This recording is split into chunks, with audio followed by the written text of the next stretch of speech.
Hello and welcome to another episode of Don't Shit on the Bus. I'm your host, Adam Omakais, tuning in all the way from Los Angeles, California, for episode number 84 with my good friend, Eric. Now, Eric I've known for a long time. We toured together back on the Warped Tour days, but since then he's gone on to tour with a lot of different types of artists. And you know, I talked to him recently because our good friend Connor, producer and editor on this show, went on a tour with him. And I got back in touch with Eric, and I've known Eric for a while, like I said, and he's always been somebody to help get new people on tour. And in addition to that, he seems to work with artists in the early phase of their career. With those two things combined, I figured he'd be a good person to talk to and be like, hey, you know, what's it like getting these new people on tour? What do you look for? What makes them somebody you want on the road with you? In addition to that, he's toured with a lot of different genres, a lot of rap, and I have not. So I wanted to talk to him about that and just catch up with him. Now, if you're looking at me and thinking, hey, Adam, you look like you're on your floor. You look like have this episode lit with a lamp in your bedroom, and you look like you might have just gotten over COVID for a week. Well, you'd be right on all of those things. I finally got it. Just me, my girlfriend did not, but because we live in a one-bedroom apartment, I now live in just the bedroom. So one-bedroom apartment seems pretty small. One bedroom, even smaller. So I've been quarantining here for almost a week. And, it's been rough. But, and if you want, stick around at the end. I always reflect at the end of the podcast if you want to hang out. But with that being said, patrons, thank you so much for your weekly support per episode. We appreciate your contributions. We got Connor, we got Eva, we got me, all making a really, really rich living. No, I'm just kidding. But what you guys do is let us create this podcast. So thank you so much for doing that. And with that being said, I hope you enjoy this week's episode of Don't Shit on the Bus.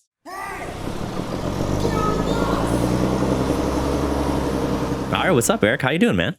Good, man. How are you? Good to see you. I'm good. It's nice to see you too. I haven't seen you in real life in a while, but when we recorded Connor's podcast 2 weeks ago, you were there, man. And now you're here. I know. You finally brought me on. I'm very happy to be a part of this thing. It's super cool that I get an opportunity to do this with you. We've known each other probably, 10, 12 years now? I See Stars? Yeah. That your first band? Yeah, that was the first band I tour managed, yes. I did everything on that tour, actually. I was tour manager. I did sound. Was it Warped? No, we did you were with Broadway, weren't you? Nah, you're thinking of Gage Young, probably. Oh, my God. Yeah. No, you were with, oh, man. Just keep listing names and we'll hit one. I know it's a Florida band, though, wasn't it? Because you're from Florida. I didn't remember. No, I'm from Wisconsin. We're Midwest boys. Oh, okay. I see. What part of Wisconsin are you from? Madison. Really? My family is from, on my mom's side is from that area. So, oh, cool. Waukesha, Pewaukee area. And, oh, yeah. By Milwaukee. Yeah. So every time I'm by Milwaukee, there's a place called Jimmy's Grottos that I always go to. They make a thing called a panzerotto, which is like a deep fried pizza. And it's the best thing in the world. We perfectly went out of the way. Deep fried pizza? Dude, it's so delicious. It's terrible. Let's go. But it's one of the best things in the world. Honestly, it's, good old Midwest food, I was going to say, it's terrible for you is like a prerequisite for the food to be Midwest food. Otherwise, it's not a Midwest food. Yeah, and I always stop at the Mars Cheese Castle when I go through Wisconsin. That place is that's something special, you know what I mean? I've never even heard of it. Dude, it's south of Milwaukee, probably about 30 minutes, and it has every type of cheese you would ever want. It's like a gas station, like a truck stop style situation. Okay. It's like Buc-ee's of Wisconsin. It's like every style of cheese curd you could ever imagine. Oh, I love cheese curds. Yeah, I know, right? Something special. All right. Noted for next time I drive from Milwaukee to Chicago or the other way around. I usually go Madison to Chicago. That's why I miss those. I never go along the Lake Michigan right there, but... Just look it up and make sure that you hit it one time. I promise it'll be worth it for you. All right. I'm sure everybody else knows about it. What's this cat? I love cats. Can I see your cat? Yeah, she's running around. She may cry a bunch during this thing because it's that okay. Time. Yeah. Did an unknown hand just hand you that cat too? That was amazing. That's my girlfriend. Yeah. It's like a TV show, where like the person's in the middle and the hand just hand the prop in real quick. Yeah. You get it right back out. Okay, I See Stars. That's when you started touring? Yeah, so it's actually in a band before that. And I had done some touring with them. We were signed to Victory Records, and I learned a lot from that mistake. As one does.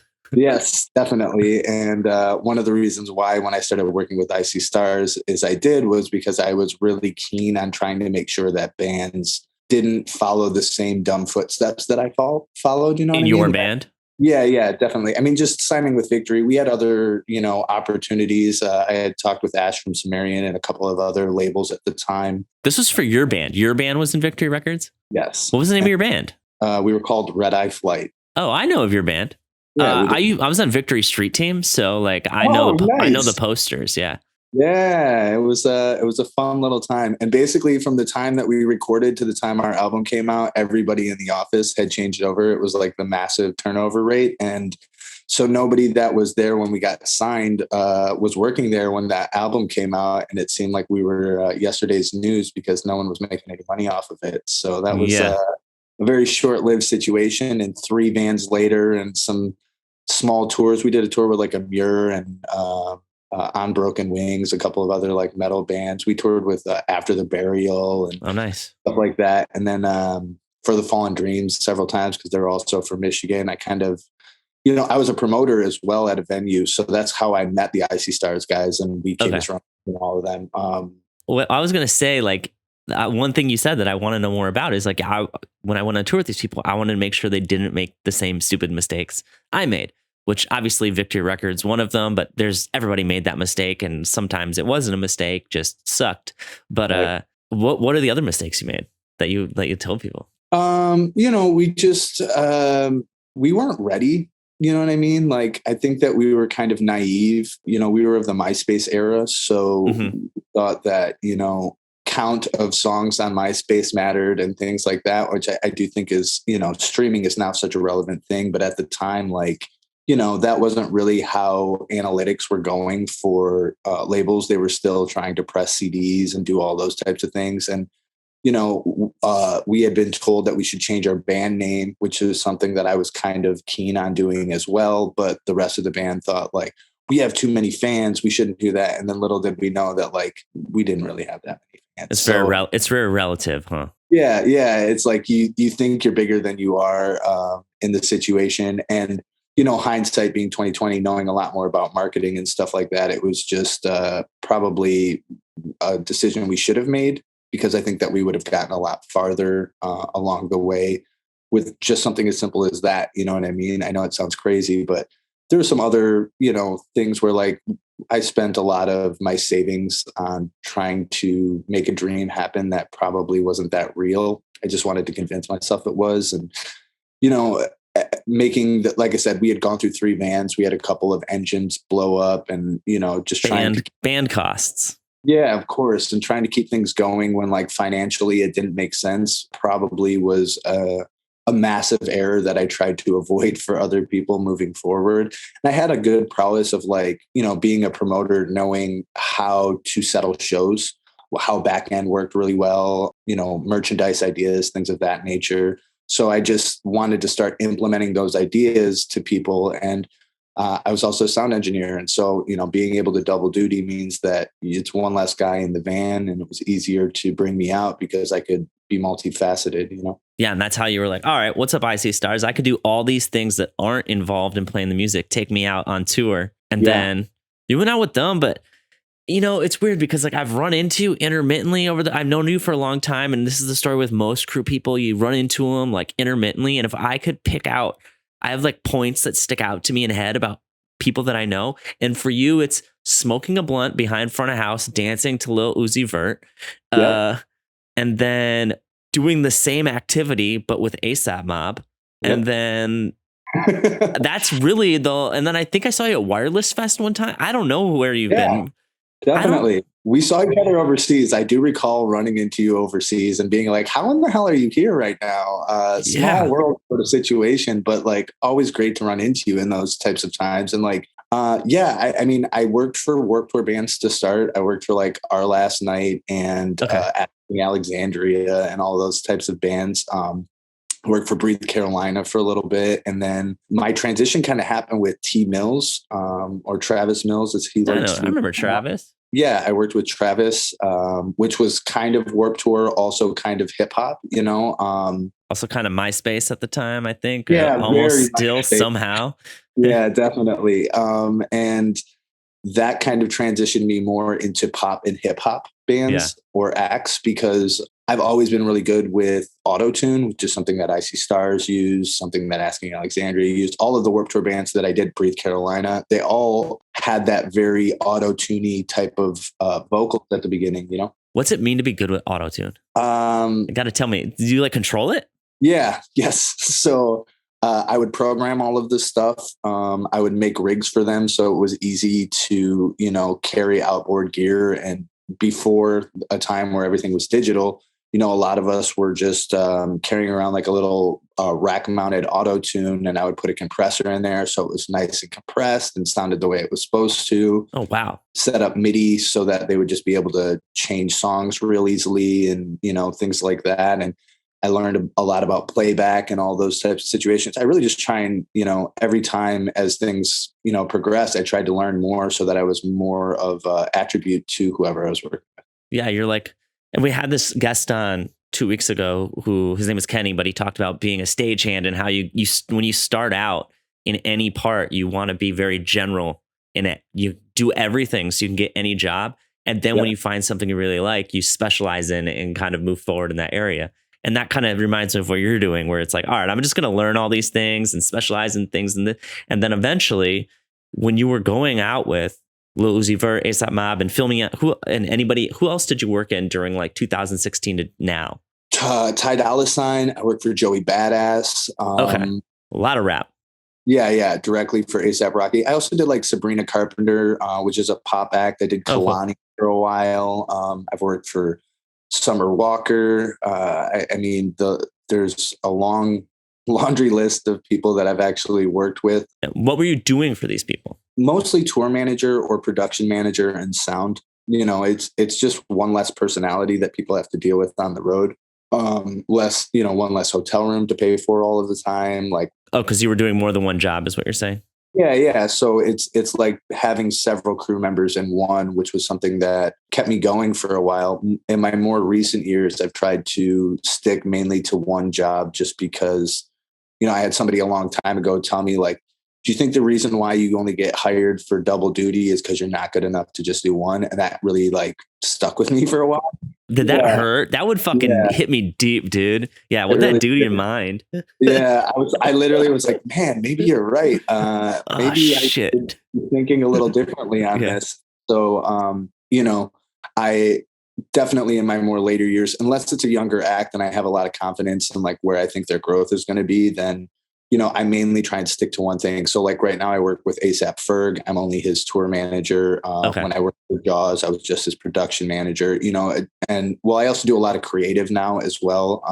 Like stage design and animations and things of that nature. Again, just kind of as things have progressed, I wanted to make sure that I have the tools, and sometimes people don't meet deadlines. And so you got to do what you got to do to make sure that things are working. And hell, I like making money. So, you know. Yeah. Hey, I'll do that also. Let's go. Right. Mind the craft and make sure that you're somewhat decent at it so that you can continue to get yourself paid when you need to, you know? Okay. I wanted to, before we get into like what we talked about this episode kind of being about, I do have other things I want to talk about. And the thing that really interests me is I've toured with one rapper before, but he wasn't a rapper like ASAP Mob or something like that. Like it was just more like, he was honestly more like a Warped Tour band than that. What's the difference? Because you've seen both worlds. What's the difference touring with rappers, especially when they're in their kind of like local band phase? Like, what are they like? And what's the vibe on tour? Are you in a bus? Are you guys just taking SUVs? What is it like? We pray that you're in a bus. When I started with Uzi, we were literally doing, you know, fly dates, and we would do Sprinter vans everywhere. So like we would do, you know, 4 or 5 shows, and we would Sprinter van everywhere. And to hotels? Yeah, definitely. And you'd be sharing hotel rooms with people. You know, if artists are a little bit bigger, you have you get to be able to have your own hotel room, which is a little bit of peace of mind, definitely. But I think that like the difference between Warped Tour bands or bands in general and working for, you know, solo artists is that, you know, with a band, you have every band member is your boss and then their manager and their label and all that kind of stuff. Where as an artist, you know, if it's a solo artist, you're really only dealing with one person, and then everybody else is just hired help like you. And the chain of command is a lot different. You know what I mean? Because I don't. Tell me. I want to know. As a tour manager or as a production manager in that situation, you're kind of much higher up in the hierarchy of how things are working. You know what I mean? Okay. So it helps the situation for what it's worth, like trying to, again, just have peace of mind when you're out on the road for 8 or 10 months out of the year. It, can be taxing on you and stuff like that. So having people that, listen to what you do, work hard and, do their jobs is a lot easier than fighting with some of the people that, when there's 5 members in a band, 4 of them may love you and one of them may be pissed at you about something. And then it's like, you're walking a very, thin line in that situation of what you're able to say or not overstepping yourself, where it's like, it's usually artist, then me, then everybody else kind of is, again, hired on. It's your A party kind of vibe. Yes. That makes sense. Okay. I see what you're saying. Okay. Because the thing that sticks out of my mind is one time when I saw you, you were at Kane's Ballroom in Tulsa with A$AP Mob. And for those of you who don't know, and correct me if I'm wrong here, Eric, I didn't like Wikipedia this. A$AP Mob is like a collection of different artists. Some of them bigger than others. I think the most prominent one would be A$AP Rocky. But there's other artists who, probably couldn't even sell at their own venue within that group, right? They're kind of all different sizes, or is that wrong? Yeah. So A$AP is like a conglomerate of different artists. I should have just let you tell me. I don't know why I just tried. Go for it. Yeah. A$AP Rocky is definitely somebody that a lot of people know. Also A$AP Ferg, which is one of the artists that I currently work for. Those are both shout out Marty Baller. Yeah, definitely. Very heavy hitters in the A$AP team. And then, there's just other artists that, both Rocky and Ferg have a lot of confidence in seeing them succeed. And, they come from a small area in New York where they all kind of grew up together. So, cool. It's them trying to make sure that, their brothers eat. And I think that that's a very noble act for them. And some of them are really good, but, it's not really up to the artists always to decide who else gets big. It really has to do with what the fans decide. You know what I mean? And yeah. Rocky's got something about him. Ferg writes fucking smash hits and is just an absolutely amazing human being. So I think that those things one of my favorite live artists. Yeah, dude, just they kill it, man, And so I've been blessed to be able to work with both of them. I like it. You know what I mean? They're really good people. I wanted to say before I wanted to say that show, I came to it. A Data Remember was playing around the corner. We walked over, Josh and I. Again, you were at front of house doing your thing. And I was like, okay, there's like 6 rappers on stage. They're playing Kane's Ballroom, which is a big venue, but it's not like an arena, right? It's still like, I don't know, 2,500 cap, maybe something like that. 3,200, I think. 3,200. Wow. That's oddly specific. I'm pretty sure you're probably more right than I am. Yeah. I know cap. But how are there sick? And I think A$AP Rocky was there. I was like, how are all these people at this venue? Like, what is their tour back end? Are they just flying in, playing whatever show they want? Are they're actually everybody's in a bus? Yeah, buses, man. We were on 3 buses on that tour. So there was a party bus, which was Rocky. Ferg only did like, I believe 8 or 10 shows out of the 20 something that we did. So Ferg would fly in and out, but A party was basically Rocky and all the other artists, tour managers. Then there was a B party bus that was most of the crew. And then there was a C party bus as well, which was a bandwagon. And that had some it had our merch person. Okay. And a couple of other, people that were coming and going from the tour as sees fit, Wow. Okay. So it's kind of a different setup. Much different. That's cool though. And it was cool seeing it though. I was like, all right, where did these people come from? In Tulsa, Oklahoma. This is like a pretty stacked bill it's weird. Like I'm sure you're aware of this, but there's certain rappers who can like headline Coachella and they couldn't play anything bigger than a House of Blues. And it's so weird seeing that part of the world, that part of the music industry. So I really appreciate you letting me come to that show. It was cool to see. Yeah, dude. It was, that was a real fun tour.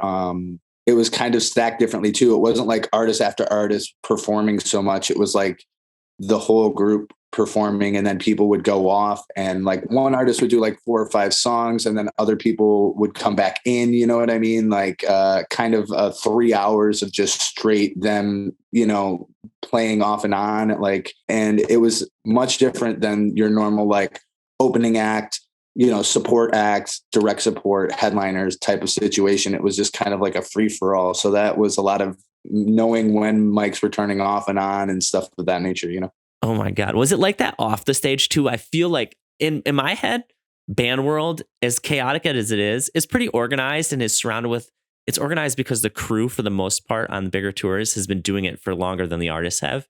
And they got their shit together.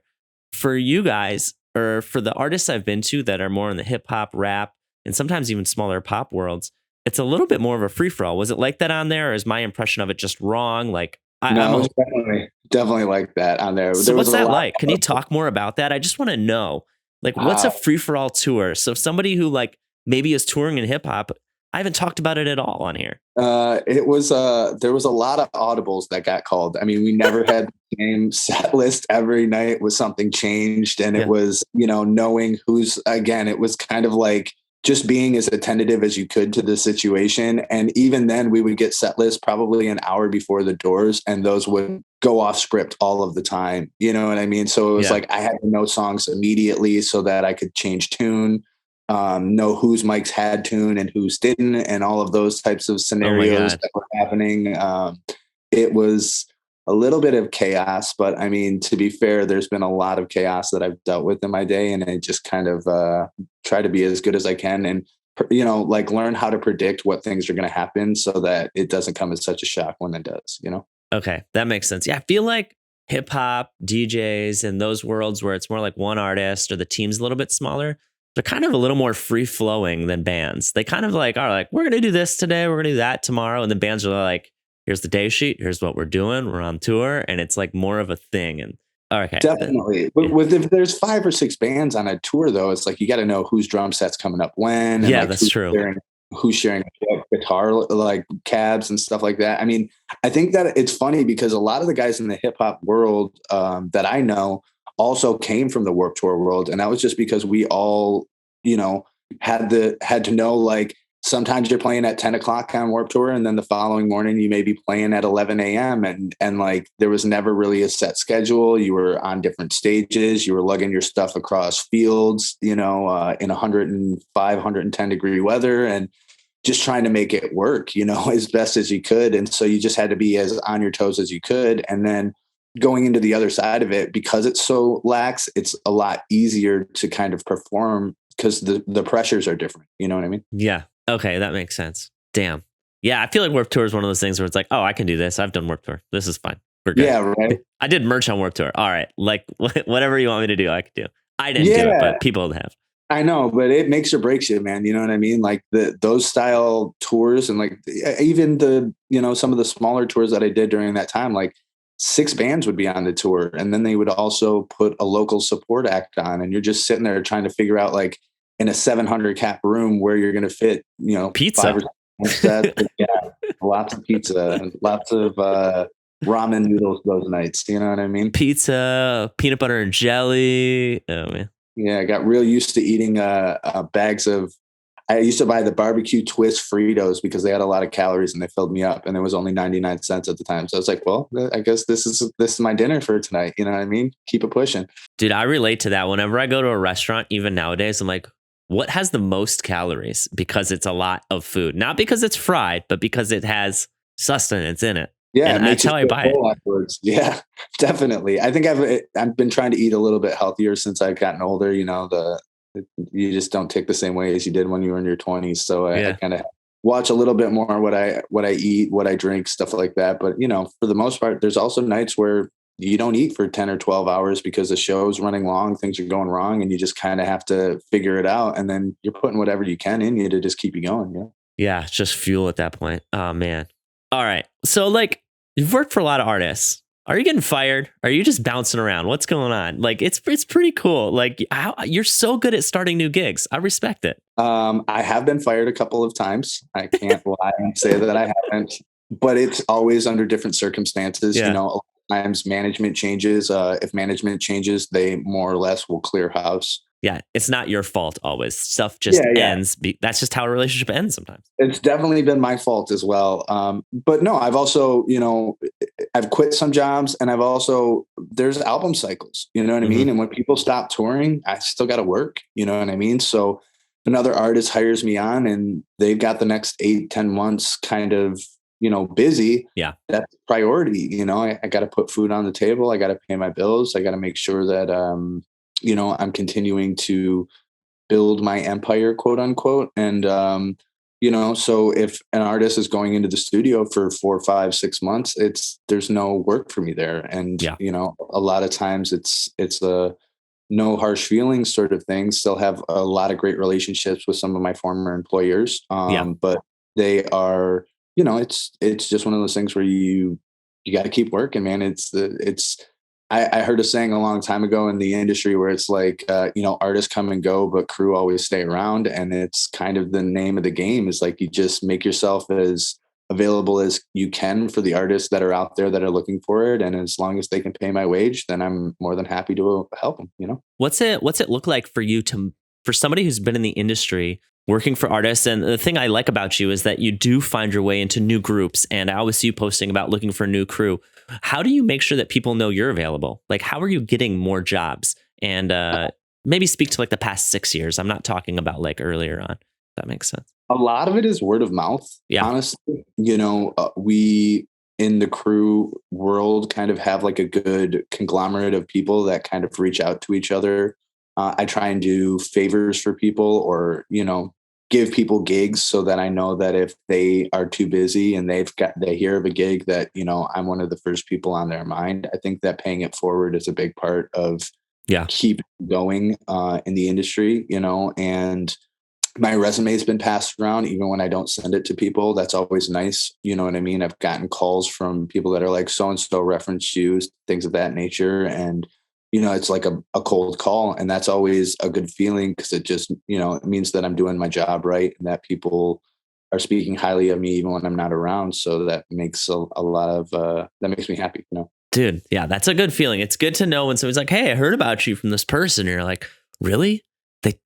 That's cool. That is really cool. Definitely. Yeah. Some good friends out there that have taken care of me. So, and I try and do the same for them. There's some young guns out there that I see very promising, and I, try and put them in opportunities to continue to excel in their careers. And so that they know that I'm looking out for them, they'll hopefully look out for me in the long run. And if not, I'm not doing it only for that reason. It's also because just the upside. Yeah, I need guys, and I want to take care of people that are doing a good job. That means that my word carries weight, and that's super important. What's when you're looking for these young guns or these people who haven't been on the road, it hits close to home. Obviously, you took Connor out on his first tour. Thank you. But outside of Connor, or you can speak to Connor specifically, what do you look for in these new crew members? Because correct me if I'm wrong, you had somebody else on that tour with Uke that was also first time on the road, right? Yeah. So both of them actually came from references. One worked out a little bit better than the other. Connor was absolutely amazing. Hope it's Connor. Yeah. Right. No. There's a couple of things you look for. I mean, honestly, it's like specific to what they're doing as a job, you know what I mean? Yeah. But references are a huge thing. It's like I called you and you kind of gave me a green light with Connor. I go a lot off a gut feeling too, having a phone call with somebody, but I always check their references on their resume. It doesn't necessarily bother me that somebody is so inexperienced as long as they're willing to learn. I think that that's a huge part of like making somebody grow.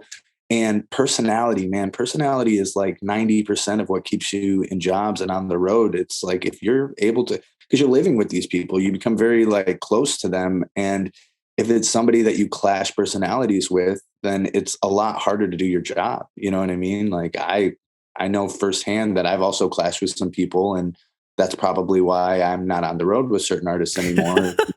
It just like doesn't mold. But I've also been very honest with some of those artists and just be like, hey, this isn't working. You know what I mean? Let's call a spade and keep it moving, Hey, that makes sense. So for the art, like you said, 90% of the time it's personality, and you get people on, and we've got great success stories like Connor, but I'm sure you've crossed paths or had people come on the road. And I had Andrew Weiss on here recently, and he was like, either people come out and they're in it for life, or they figure out pretty quickly this isn't for them. Yes. For the latter, let's speak to the latter. When somebody figures out it isn't for them, which is something like, I don't want people to learn this so that they can be like, all right, the music industry isn't for me. I just want them to know what qualities they probably should not have to stay on the road. So what what did these people do, or what were these people like that couldn't stay on the road or couldn't cut it? Missing time, like deadlines is a big thing. Not showing up to work 100% or just not giving it your all, has a lot to do with it. I mean, right before COVID, we were on a tour. Ooh, I love stories. Any story that come through you and come out, like, dude, I'm all ears. I'll sit here for another hour and just listen. I had a guy that just really dragged ass every single day, and we had a lot of work to do. It was an EDM tour. We were building a lot of things, and like he, massive truck pack, trying to get everything in every single day, and like he just really gave it less than 50%, and it got to a point. What did that look like? What's it look like to give it less than 50%? Like, what does that mean? Standing there with your arms crossed when everyone else is working, not finishing your job in a timely manner, having to push doors back because one part of production isn't done. That is, that's a big deal. That's money. Yes, local hands. There's shows where we had, 20, 25 local hands on, and they're on for 4 hours before they start going into overages. And like, if you got to keep an extra 15 on rather than an extra 4 or 8 on that you initially planned, it's like, that's just money out of the artist's pocket. And at the end of the day, when budgets come at the end of tour, people are going to ask questions as to why you spent over what you initially thought. And if it's somebody's fault in particular, then that's Joe Schmo over here sitting there like this. Yeah, smoking vape, doing, you know what I mean, off in his own little world, not helping with truck packs, things of that nature, and just being negative attitude. Like, we also had another guy actually on the Mob tour. There was a lighting guy, and then we had some shows with Rocky right afterwards, and he missed one of his flights for. Oh God. Yeah, and it was just like, and then we were going to Europe right after New York, and he was like, "Oh well, where's my Europe stuff?" And I was like, there is no Europe stuff, man. Like, you literally missed a massive show. There was a New York show for Rocky, and there was you're out 7,000 people there, and we don't have our LD. Like, you're replaced pretty quickly when that happens. You know what I mean? Like, I'm always willing to forgive certain situations, but just finding out that you missed a flight because you were errant on it and not because the flight canceled or something like that. It was your fault, not the Yeah, and that's kind of a big fuck up there, like, you can't let that kind of stuff happen. And it would be my job if I kept somebody like that on and didn't do the right thing of just like replacing them with somebody that actually wants to be there. Yeah, then you'd be at fault because you were like, okay, this thing happened. It made it apparent that this person wasn't doing the thing. Now, what happens when they miss their flight in Europe? Now it's like, all right, now it's my fault because I saw it. Yeah, I get what you're saying. So you did the responsible thing. Yes. I try to make a decision, and I usually stick to that decision through hell or high water. If it seems like that's the move that needs to be made, then it's like, we just can't allow those types of mistakes to happen. Again, I'm willing to understand some things, but like what would you understand? Like, what's like an okay mistake to make on the road? You know what I mean? I've had a guy take a nap too long and almost miss set start stuff. He was exhausted. Yeah. Okay. I kind of understand that. You're still on site, you know what I mean? Things of that nature. I can wake you up pretty quickly. We can get you going. I've slept through a set. I've done that. Yeah. In Europe.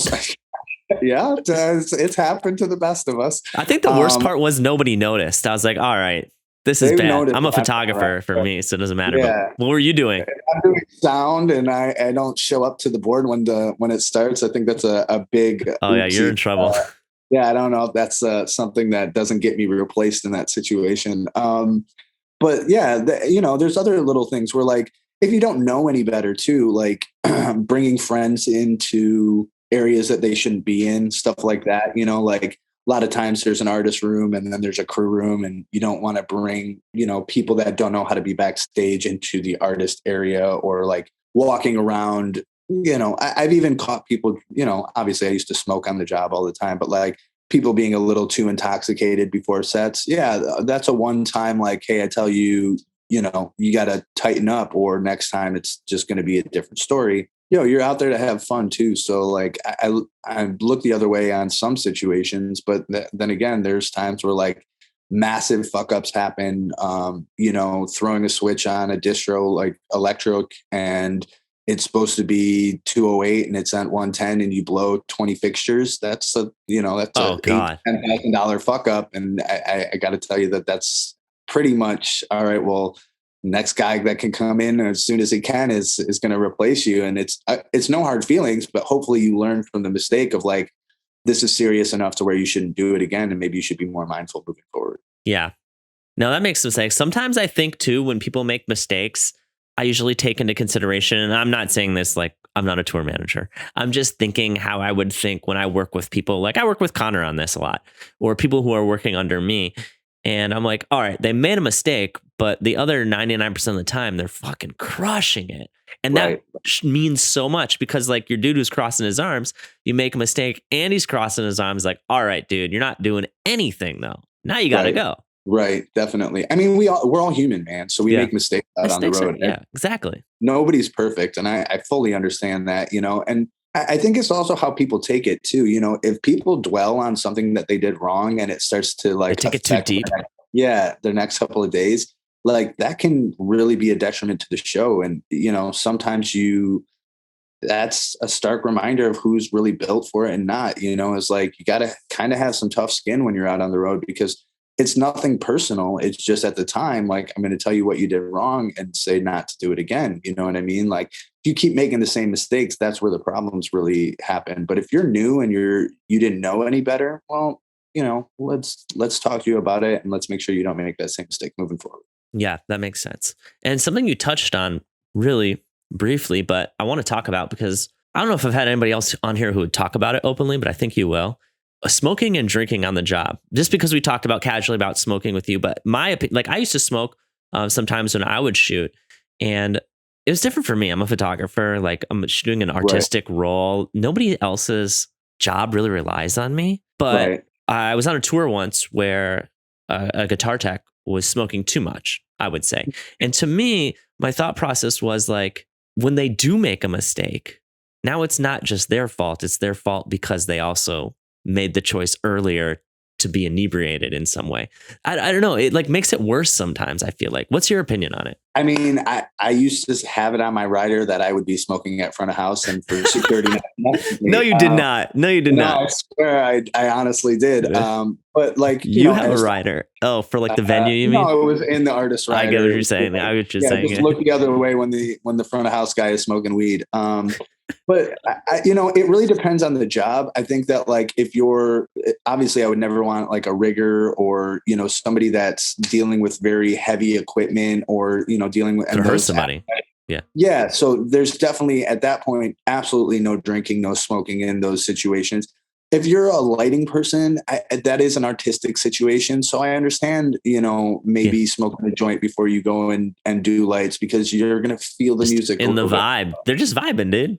Definitely. I can't say that for insurance purposes when it comes to artists, but for the most part, it's one of those things where like it varies from person to person. If I used to smoke weed all day, so I was a functional pothead at that time, and I never changed my attitude because I was always high, you know what I mean? So it wasn't kind of like, I didn't consider myself technically inebriated in those situations. It was how you were constantly. This was your baseline.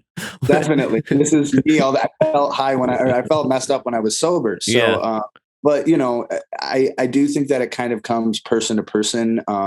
Again, same thing with photographers. They're doing an artistic thing. So I kind of see the element a little bit more, even, sound engineers. It's like, you're mixing the show.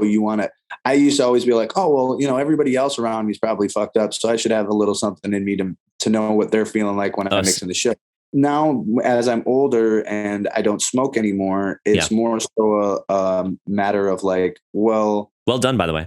Thank you. Appreciate that. Yeah, that's awesome. Trying to, just be level headed for the show and making sure that there is, again, no other reason why somebody could say like, well, he was also high on the job or something like that, I think that is kind of important. And as I've taken on bigger roles, you just kind of have a lot more responsibility. Artists, are doing a lot more production and there's a lot of things moving, on the Jaws tour.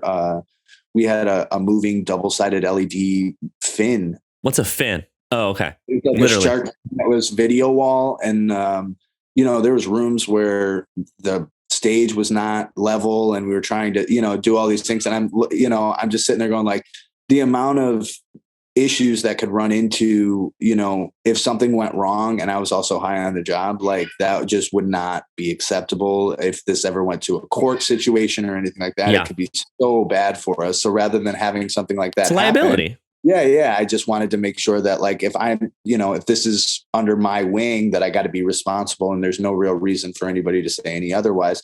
On a day off or, after the show, that's a completely different story. You're allowed to kind of do whatever you want. But during the time of, the show, load in, all those things, we had a hydraulic lift on there that weighed 1,800 pounds, like it's more than you and I combined. Yes, of course. The video wall was in total with the front and back wall was 2,600 pounds. So it's like a ton of something falling over could just be detrimental. And I can't even begin to think that like being under the influence of anything would make me feel comfortable about, if something was to go wrong. Obviously nothing did. And the tour went off without a hitch and everything. But that's a product of this decision. You know what I mean? Like, yeah. And I'm sure you've seen it on the road. Like when somebody first goes on tour, or even people who've toured for a while, we've both toured. I'm 100% sure with functioning alcoholics, weird thing to experience, but it happens on the road.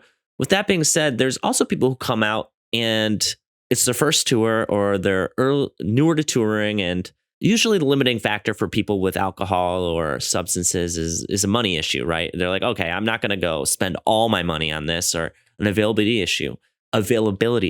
On tour, however, that restriction is removed and everything is just free and available to you.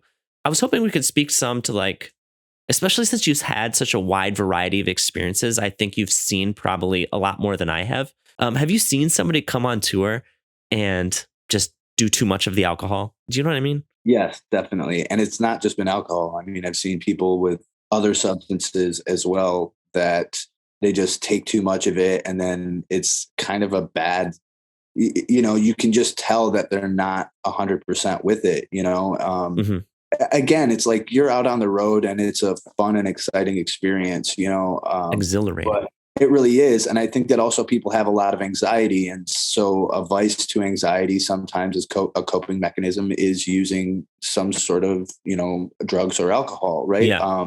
But you have to know your limits, and you have to know when it's appropriate to do those things. I've definitely seen people, going back to Icy Stars, there was times where I'd get, fucked up after a show. And then the next day I'd be so hungover that I wouldn't be able to work at 100% for the first couple of hours. You know what I mean? I'm still puking in at 2-3 o'clock in the afternoon, trying to get alcohol from me from the night before.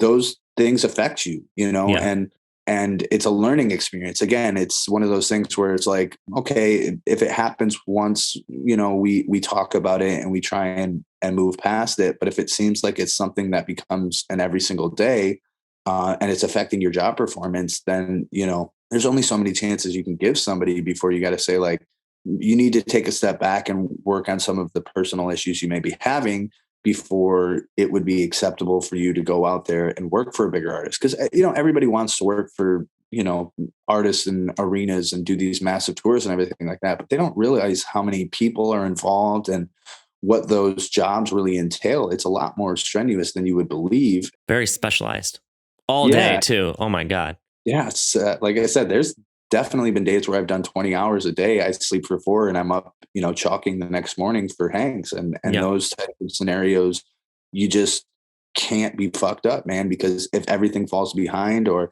if your job is the one that's suffering, whether it's a lighting guy or, some sort of tech, eventually it's going to make something go wrong in a show. And that's when it becomes a big problem. I guess it's like you get away with it until something massive goes wrong. And then it's like, well, you look back at all the other times that they've had little mistakes along the way and you're like, this is probably a bigger issue and needs to be addressed. Okay. Yeah. Just because it's free, guys, doesn't mean you got to do it.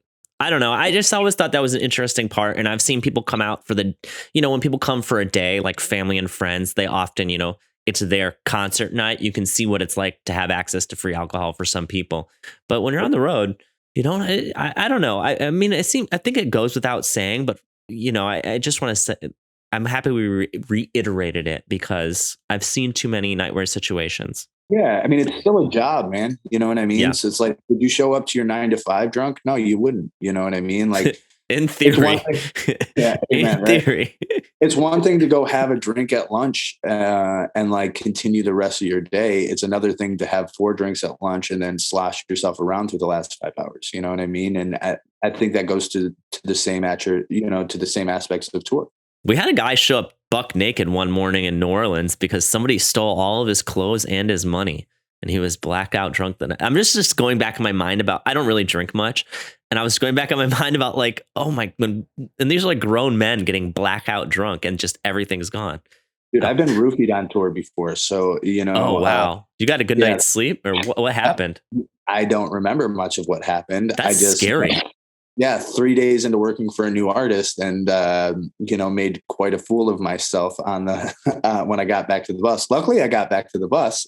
But again, it was one of those scenarios where like I had one drink and was beyond fucked up from the situation. And, it's like embarrassing to have to do a rest of a tour with somebody when you got roofied 3 days in and you're like, well, that's not how I normally act. And then you're obviously on your P's and Q's right afterwards, right? You want to make sure that you're like as prim and proper as you can in those situations. But it affected me and it took me a couple of days to feel 100%. And I think that luckily I had an artist that was very understanding in what the situation happened, but man, that kind of stuff goes down. And, you go out and you party and you do all types of fun stuff out there and you can run into situations like that or even worse. I mean, there's things cut with all types of weird shit nowadays and people are taking, pills and doing all those things. And, I've also seen guys land in the hospital from that kind of stuff. And it's, with hip hop, man, I can't imagine how I feel like that world.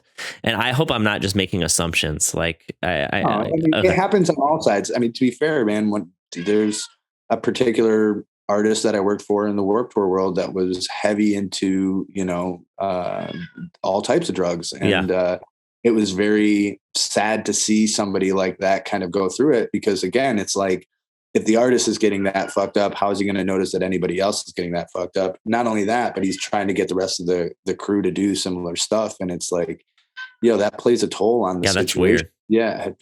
I mean, it's a party drug, right? People want to do parties when that happens. They want to be surrounded by other people doing the same stuff. But then, it's not a viable situation for long term, like that makes sense. The artist kind of falls apart and the crew will fall apart in the same aspect, You're reminding me, like, I don't know how often I just shoot the shit with the guests because it's kind of fun. Like, and for people who haven't toured, but like when you see people you haven't seen in a while, you'll reminisce about stories or just go through them. And I try to bring in like the appropriate ones that are often nameless. Right. But like when you're with people all the time, you do see people do embarrassing things or things they probably wouldn't talk about.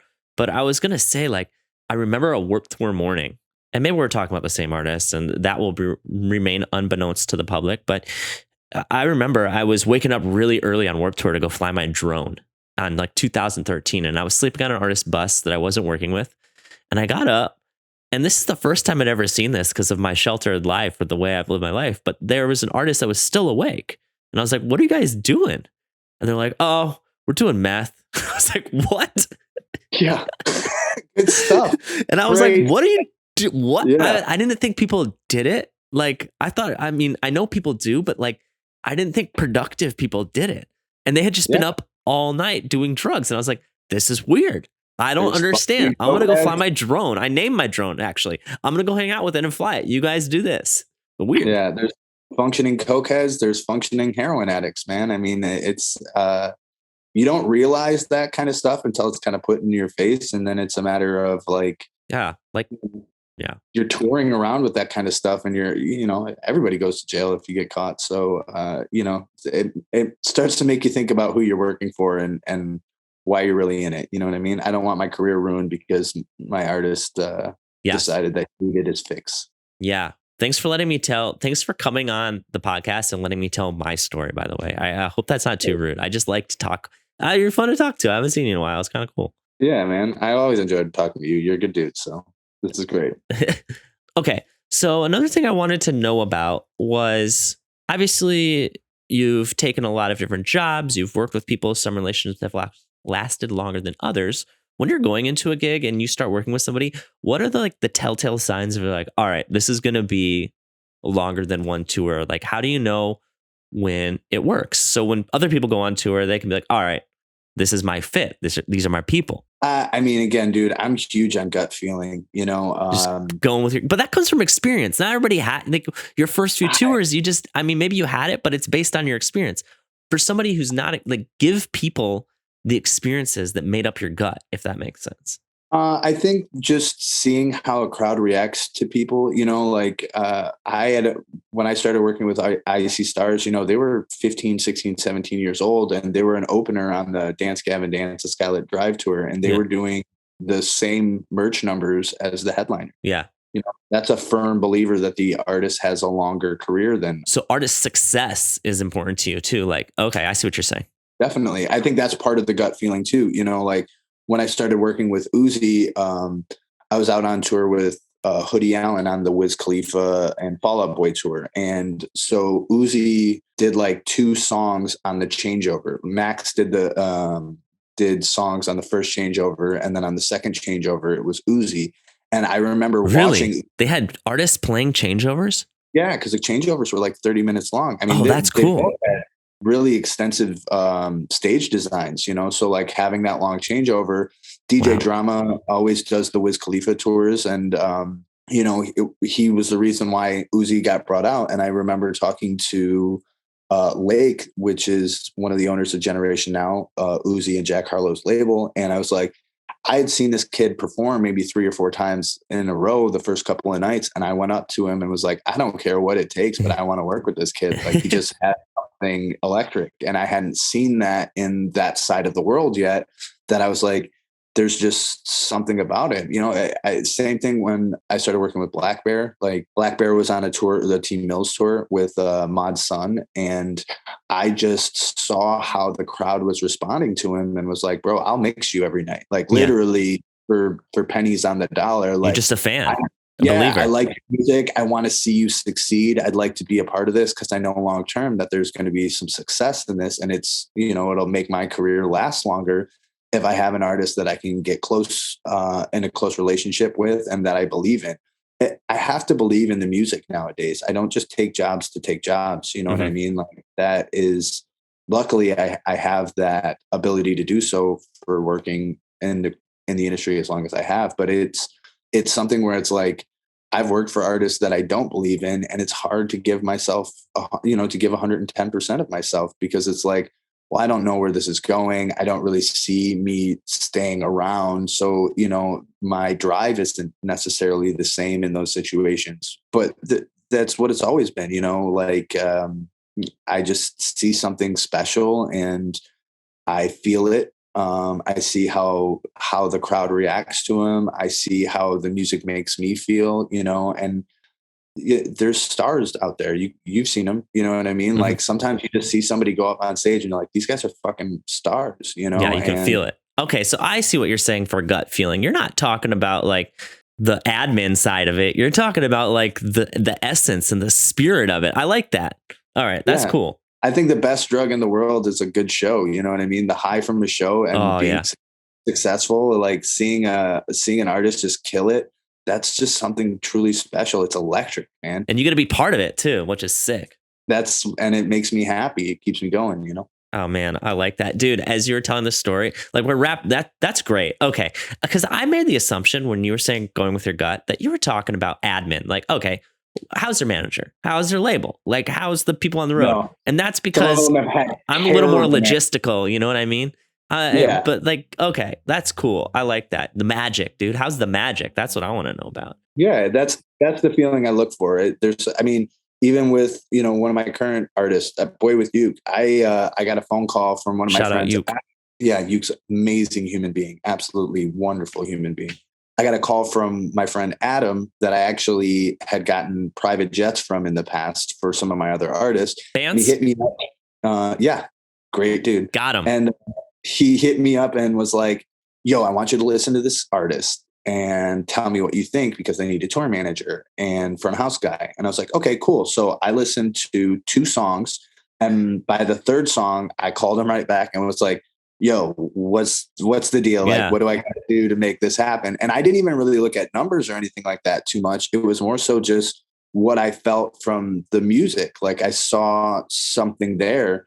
And, you know, Uke is, when we first met, he like the first phone call we had, I think he said like 7 words probably. He had never done a live show. So I got to go in and like work with him directly and see him start, you know, because That's cool. A lot of his fame comes from TikTok. And but I could also tell when we did that first show and I watched the crowd, I was like, yo, this kid is absolutely special. Like he's a superhero when that mask is on, and he transforms into something that is a superstar, in my opinion. And I know that he's young and that he hasn't fully gotten to superstardom yet, but the confidence is all there for me. And not only that, but he's just a wonderful human being to work for. So which matters a lot. It does help a lot to know that like the artist actually cares about you, wants to take care of you. Yeah. You know, will check up on you. Those things, you know, matter. You become family with a lot of these people, and it's not always just business. When you spend 2, 3, 4, 5, 7 months together with people, it's like, you've got to be close and you got to like them. Otherwise it seems it's taxing, man. That'll take a toll on that'll start hitting you deep, man. That'll rock you. It'll change you as a being. It'll put you in a dark place. That's for sure. Agreed. Dude, thank you so much for sharing everything. This has been great. I appreciate knowing like your insight and your little bit of method to your madness. Something I know about you is that you're a passionate person, and that passion comes out in all different types of ways. And I like hearing what fuels that passion. So it's cool to hear it from you. I mean, again, it started all from trying to be a musician. And then, you know, I wanted to Red Eye Flight. Yeah. Bring them back, baby. Band, right? So if your band, maybe not failing, but if your band isn't successful, there's still a place for you in this industry, guys. And okay, last question that we always ask everybody. But, you know, as I remembered, I'm going to ask you it. I forgot to do it on the past 2 guests. I've just been off my game. Shower shoes or no shower shoes? Shower shoes always, bro. Oh, my God. Was Connor wearing shower shoes on tour? Yeah, we all got flip-flops. We went to Walmart. We bought the $8 flip-flops that you can buy. And you've got like, you cannot walk into a venue shower and not think that you're going to get something disgusting if you don't have something on your feet for that situation. I've never worn shower shoes in my whole life. Oh my God. How many times have you had athlete's foot? Never. Wow. Well played, sir. Yeah. I know people that have gotten ringworm from showers. So I guess it's firsthand. I know people that have got scabies from it. Like there's some wild things that are scaring me now, dude. Yeah. Just be a little more careful. You're lucky up to this point, man. I got tough souls. Yo. I guess so. You want to know what lesson I learned? Can I tell you a shower story from tour real fast? Of course. Okay. When you go to a shower on tour, outside the shower stall, there's always like a chair. You know what I'm talking about? And that chair is to put your stuff on. But me, I'm like I'm much more organized and intentional now. But for the majority of my life, I lived in like an anxious panic. And when I was on tour, I would just take my clothes off and get in the shower and throw the clothes on the floor. Like I just don't care. I know the floor is dirty, whatever. Well, one time I did that, and then the shower flooded, and then all my clothes were wet. And then I always use a chair from now on, but I also didn't have any other clothes. So it was a disaster. Brutal. In Europe. And yeah, showers in Europe are, that's something else, man. Talk about they like carve a hole out of the ground and they say, put a spout in here. Right, exactly. This is the shower. Thou shalt shower here. Gross showers in Europe. Shout out to Europe because I'm about to head there. But luckily, their hotels are usually decent. The water pressure is always trash. Who are you touring with? What's your next tours you got coming up? So I go overseas with Ferg in July. You're doing venues or festivals? What are you guys doing? Festivals. We're doing Splash Fest, open air. Splash Fest? I know open air, but what's Splash Fest? Splash Fest is in Germany. It's cool. In Liège, I believe is what it's called, which is probably an hour and a half from Berlin. It's a week and a half long festival out there. All types of artists performing. It's like Siget Festival. Yeah, definitely. And after that, I do a tour with DJ Drama. Again, that's the Wiz Khalifa and Logic tour. Oh, cool. I have some fly dates with Uke, with BoywithUke, and with Ferg as well. And then I go out with One OK Rock in September, October time.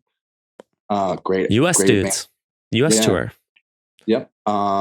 And then I end the year with Uke again. So, you know, it's been You're busy. I'm glad to be busy again, man. COVID had me shook for a minute. Had to switch how I made my money for a little while. Did a lot of graphic design stuff during that time to get paid. So, hey man, respect. If there's a way, you'll figure it out. And I'm glad to hear of all the success and that you're staying so well employed, man. Well done. Thank you, man. Appreciate it. All right, I'll see you in real life. I look forward to crossing paths with you. Deuces, my boy.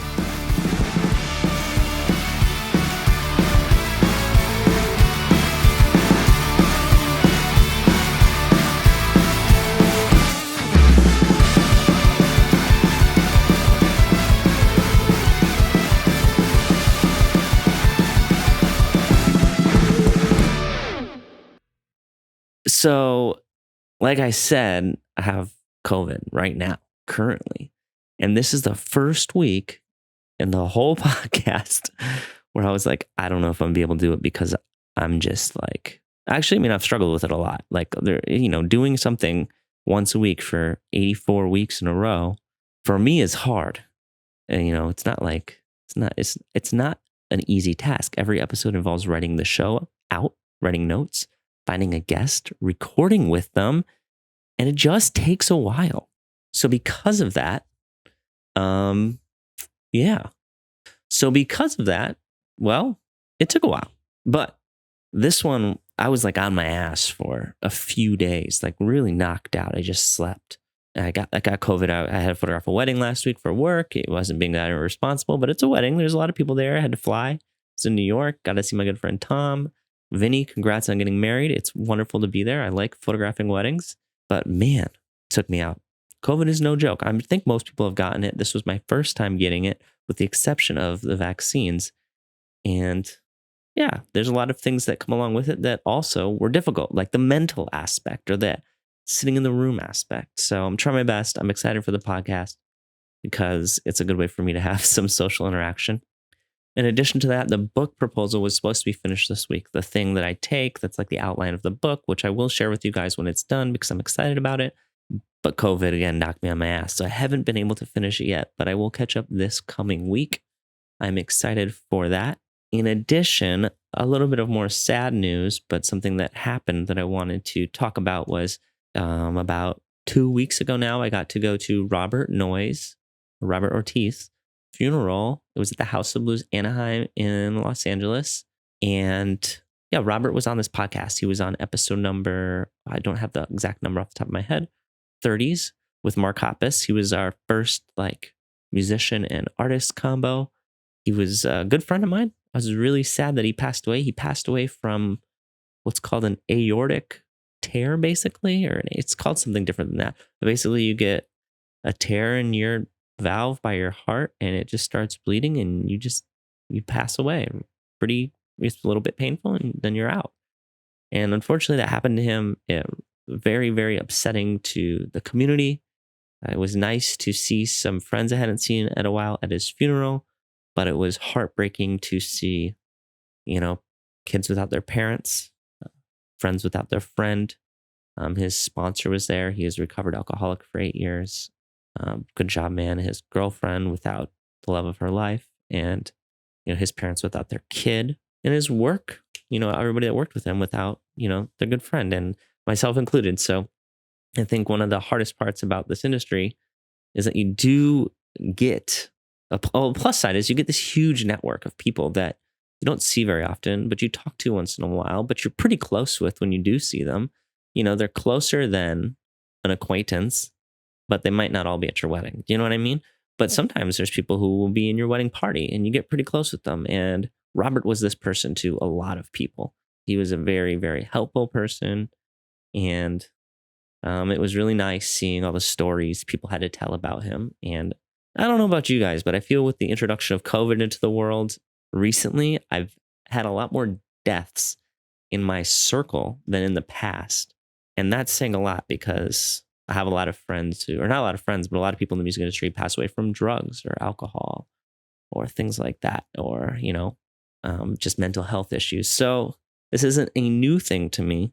However, it was a bit more upsetting because it's not like he did anything to put himself in this position. He just passed away unexpectedly, and it felt quite unfair. So I just wanted to say, if you get a chance and you haven't seen the episode yet, there's an episode with Robert Noyes, Mark Hoppus on here.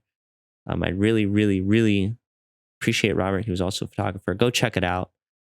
He had a lot of really good things to say. Mark as well is a funny, amazing speaker, but Robert was like, he's the reason that episode happened. Like I know Mark and I can hit him up, but he wouldn't have done the podcast solo. And, I thought having him and Robert on there was even more special because Robert was an amazing tech. And he was a photographer, like I said, but he was the one who let me shoot for Blink-182 whenever I'd go on stage.